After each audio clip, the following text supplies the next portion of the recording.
Então, gente, a minha jornada profissional começou com 12 anos. Eu e a minha irmã, nós somos filhas de pais separados, e isso nos tornou um pouco mais, eu não vou dizer dedicadas, mas o mundo era um pouco diferente para nós, né? As nossas amigas geralmente eram filhas de pais casados e tinham mais facilidades, tinham mais possibilidades. Então, isso fez eu e minha irmã crescer muito. Devido a tudo isso, nós queríamos algumas coisas quando nós éramos crianças, mas que nós não tínhamos condições, né? E um dia minha mãe sempre gostou muito de cozinhar, de fazer comidas, de ousar e tal. E foi que eu falei, mãe, a senhora faz umas trufas que eu quero sair vendendo na rua. Nossa, aquilo para ela foi um susto, porque imagina eu vendendo bombom na rua. Ela dizia, não, imagina o que teu pai vai falar. Eu dizia, mãe, mas o meu pai não me dá o que eu vou pedir, então eu preciso trabalhar e fazer alguma coisa para que as coisas aconteçam, né? Daí foi que a mãe pegou e aceitou. A gente falou com meu pai me incentivou, meu pai sempre foi aquele pai que teve condições financeiras, graças a Deus, mas ele nunca deu valor, ele sempre ensinou muito nós a trabalhar, a lutar, né? Pagou toda a minha faculdade, sempre esteve do meu lado me incentivando, mas ele ensina a pescar e não dá o peixe. Então, eu comecei a vender bombom na rua brincando, eu tinha 12 anos, nessa brincadeira de começar com 12, durou 2 anos vendendo bombom na rua. Nós já de 20, já vendia 60, 80, a produção começou a aumentar. Nesse jogo eu já não vencia mais atender todo mundo e foi que a minha irmã começou a vender bombom na rua comigo. Na época não tinha toda essa questão de legislação, de denúncias, né? Então nós vendia muito bombom. A produção já era séria de fato. E nós tínhamos um caderninho onde nós anotávamos os custos, né? Que nós tínhamos que comprar. A Mari escreveu, já comia uns também. Nós parávamos no caminho e comia também. Criança, né? Nós pegávamos uns cadernos e fazia a questão de custos. Então, aquilo sempre foi a minha praia. Desde quando nós recebíamos a pensão alimentícia do meu pai, a minha mãe preferia dar para mim falar, não, nós vamos pagar isso, isso e isso, e olha que eu tinha 12 anos. Então, eu e a Mayra ia no mercado, nós fazíamos as compras, porque a mãe preferia que nós fizéssemos. Então, isso me incentivou muito e isso começou a me inspirar. A partir daí, foi que eu comecei a buscar a profissão relacionada e ligada a isso que eu achava muito interessante, que era a questão de controle de dinheiro, finanças, custo, e foi que eu descobri a contabilidade. Então, com 14, no meio desse jogo todo das vendas dos bombons, eu tive que abandonar minha irmã na nossa lida e ela continuou sozinha porque eu consegui um emprego com 14 anos de carteira assinada. Hoje eu já tenho 14 anos de carteira assinada, sou muito grata por isso, pela oportunidade que me deram na época. Era numa empresa, numa indústria, onde eles faziam uniformes industriais, aprendi muito também. Eu trabalhava com 14 anos o dia inteiro e estudava à noite, então eu tinha que voltar às 10h30 da noite do Olavo, que todo mundo conhece, quem é de Concórdia, até em casa, né? Com a minha mãe no telefone, por eu ser nova, né? Então ela tinha medo de me deixar na rua aquele horário, mas eu me obrigava a ir sozinha para casa. E com 16, depois desses 2 anos, com 16 eu comecei então a minha faculdade, né? Que eu já tinha me formado no terceirão. E aí começou o sonho. Então, a competência já existia desde os meus 16 anos, desde as vendas dos bombons, mas o nome competência contabilidade eu criei numa aula de Constituição na faculdade. Eu passei a faculdade inteira planejando o dia da minha formatura, porque queria montar o meu escritório.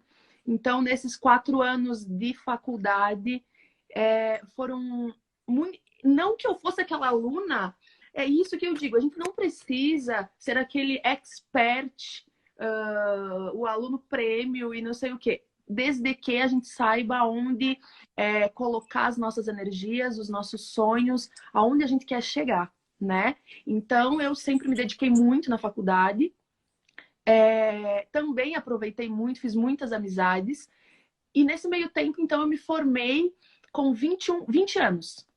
Na 8ª fase da faculdade, eu fiz a prova do CRC e passei.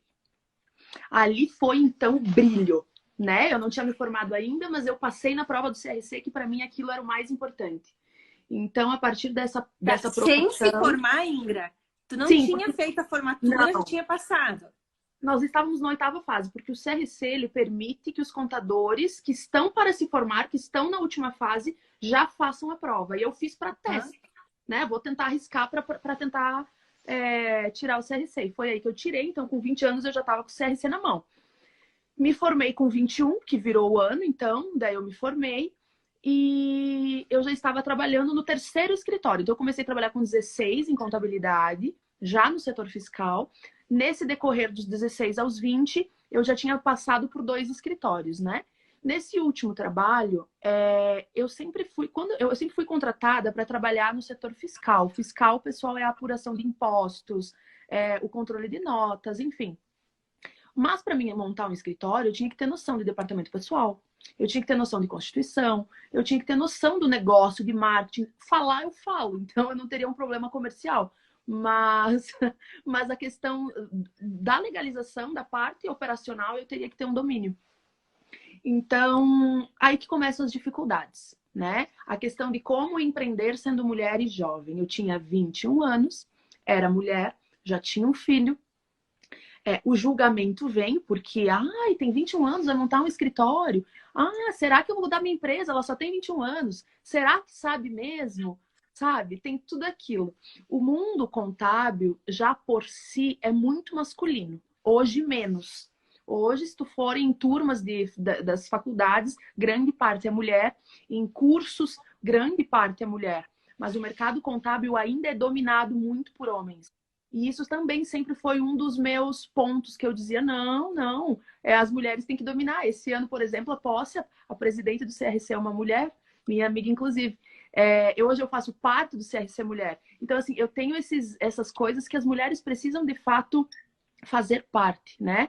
E eu era muito jovem, então, com 20 anos, eu resolvi que eu queria me formar e já montar o escritório. Ingra, como mulher empreendedora, quais são as suas aspirações futuras?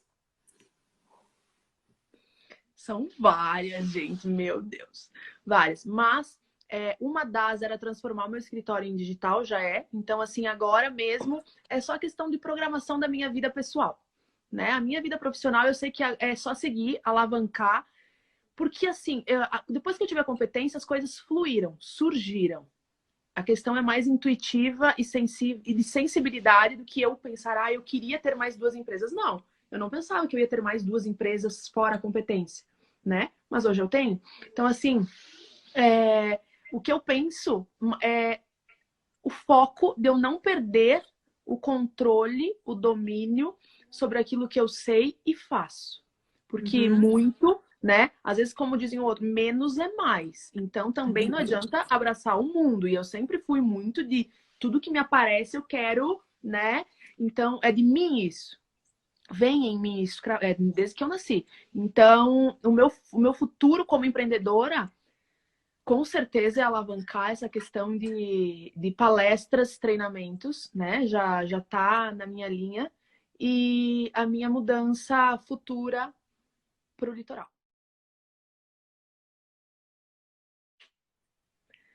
Nunca desista do seu sonho. Existem N sinais. Nunca o nosso sinal... Porque assim, nós somos humanos e esperamos que as coisas venham em letras garrafais com pisca-pisca dizendo para você seguir. Nunca isso vai acontecer, né? Então, busque o sinal aqui de dentro. A tua intuição vai falar com você. Segundo, não permita que ninguém paralise o teu sonho, te frustre, te amedronte ou te diga que você não é capaz. Porque eu garanto que um talento e uma capacidade aí dentro de cada um de nós, seja você empreendedora ou não, né? Muitos profissionais hoje que são funcionários, com certeza você vai conseguir usar e se destacar onde você estiver. Basta procurar e acreditar. A zona de conforto não nos permite enxergar os nossos talentos, né? 3 que eu diria faça. Não espere, faça.